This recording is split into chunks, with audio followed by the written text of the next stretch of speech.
I want to touch on their defense as well, because you mentioned all the guys that they paid, and some of the guys aren't even on their team anymore. Guys like Kyle Van Noy, guys like Sebastian Joseph Day, who they're going to have to cut. And the worst part about this Chargers team is they're not going to get any better anytime soon, because they're not going to pay Austin Eckler.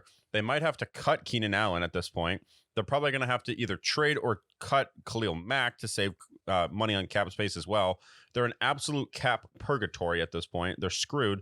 So their defense is going to get worse. Their offense is going to get worse. And naturally, because of that, Justin Herbert's going to get worse, because they've been able to get a decent offensive line around him with someone like a Rashawn Slater to fill in for them, Troy Pipkins occasionally. But they need to get an actual grown-up at head coach, because they have a man-child at head coach currently.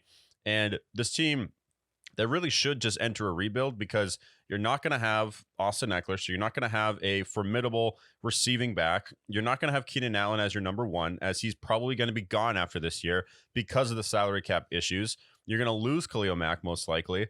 So at this point, it's like, Justin Herbert, this is your opportunity next year when you don't have that personnel talent around you, when you've seen someone like Patrick Mahomes throwing to Walmart employees at this point, and he's still balling. And then even someone like Lamar Jackson, who's been able to elevate his game with less receivers. Next year is a real opportunity for Justin Herbert to prove us wrong. And Justin Herbert, it's on you next year, when they don't have Keenan Allen and they don't have Austin Eckler and you don't have the talent around you, to elevate and make big plays when it matters. Because right now, you've let your whole franchise down at this point.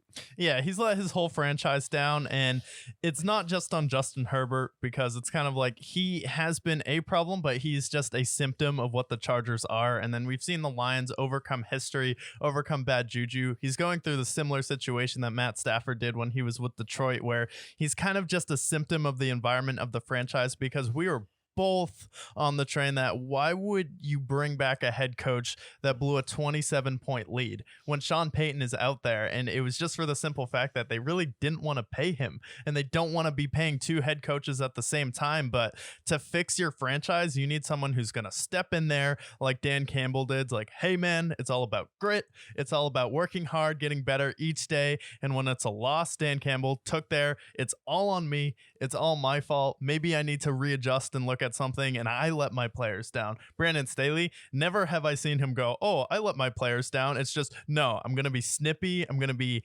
upset with the media. And it's one thing when Bill Belichick does it, but there's two things that can be true. You can be a really nice, hardworking person, but maybe not have the talent, but people will support you, and then people will advocate with you just because of your hard work and your work ethic there. And then you're just a good person for the team environment there. Saw it with the Patriots over the years, with them giving players who are just hardworking, intelligent, an opportunity. Or you can be really good at your job and arrogant, but your talent can overcome your personality issues. Brandon Staley has personality issues and a lack of talent. It's like, so he doesn't have either. You can't start to fail and then be relying on your talent as like great defensive coordinator off the Sean McVay tree. Oh, he had a cup of coffee with Kyle Shanahan too. Wow, another reason to give a job. And then have a bad attitude when your team is failing. And it's just going to infect that organization too. You see your head coach go up there like, no, like that. How is that good for your team? It's not good for the locker room either, because I think that a lot of people in that organization have kind of lost their stake in Brandon Staley, and he's absolutely gone after this year, I'd like to think. And for me, it's like, shame on the Spanos for giving him another year, when it's kind of similar to the Raiders. It's very similar, actually, where they should have fired Josh McDaniels last year. They ended up firing him mid-season.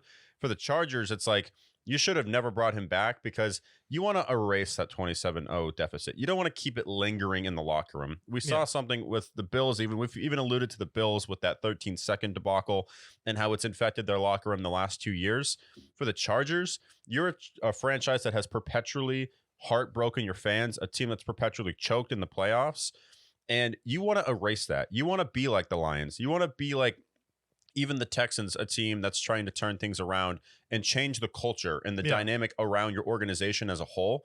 And keeping that same guy in there that's going to infect your locker room, you really need to clean house, bring in a new head coach that's going to change the mantra around Los Angeles, like we saw with Dan Campbell, like we've seen with D'Amico Ryans, and like we've seen with some other head coaches. Yeah. You want to change the environment, and you're not going to do that with the same bozo as head coach. Yeah, and your quarterback has to also be the one changing that environment too, because when you're lacking leadership at the head coaching position, your quarterback, you need the leadership from your head coach, and you also need the leadership from your quarterback because you're the most important position on the field. So when you're the one putting in the extra time, you're the one demanding a higher standard of everyone. With CJ Stroud, we've seen him, hey, I'm up until midnight blowing up your phone with clips of the defense. If Justin Herbert isn't doing that, that's not a guy that's going to turn around a franchise like this. He has all the talent in the world, but does he have the leadership to walk into the franchise and change the whole aura the way that Joe Burrow did, the way that CJ Stroud has done, the way that even Lamar Jackson did with the Baltimore Ravens, reinvigorating them? Even Tom Brady did that with the Patriots and then the Tampa Bay Buccaneers. Tom Brady, as soon as he walks into the locker room, he just changes the attitude of the team with his expectations, because he was on PBD and he had that interview and he was like, what was the locker room, what was the vibe like in Tampa Bay? He's like, players were confused why I wanted to win another ring. They're like, you've won all of this. They had the expectation that Brady was coming there to retire. It's a cool opportunity to play with him. And they're like, oh, you're really like, you're trying to win a ring? He's like, I have, yeah, but it is in the past. I'm trying to win another one this year, trying to win you your first ring as well. And that's the expectation you need in a franchise to change a culture. And then Dan Campbell, it's like, I have a high expectation of all my players. I need to get guys out of here that don't fit my culture. And you have to actually be able to build that as a head coach if you want to change the franchise, not have a bad attitude with the media. Like Mike Tomlin, there's a reason why people give him some extra grace when the Steelers struggle. It's because he's really good with the media. The reason why the knives were out as soon as Bill Belichick sucks with the Patriots is because his attitude sucks with the media. Yeah, and he's an asshole. And you've seen why even Patriots fans, seeing him win 6 Super Bowls doesn't mean shit when they start to struggle because of the fact that he's such an asshole to the media. Mike Tomlin, a guy who's good with the media as well, and how he's been able to maintain a good rapport with them. So Chargers, look yourself in the mirror, blow it up a little bit. Obviously, you'll keep Herbert around and build around him. But Herbert, you need to step up as a leader. You need to get a new head coach who can change the culture for them, because there's still a lot of potential for the Chargers to be a really great team, and I want to see it in my lifetime.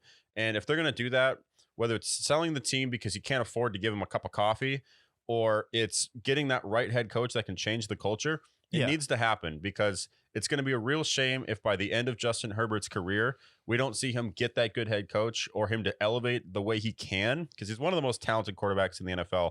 We need to see him elevate his game, elevate his leadership, and get the right teams around him so that the Chargers can be world beaters. Yeah, and the right head coach is going to teach that quarterback how to elevate his leadership as well, and it's going to rub off on him.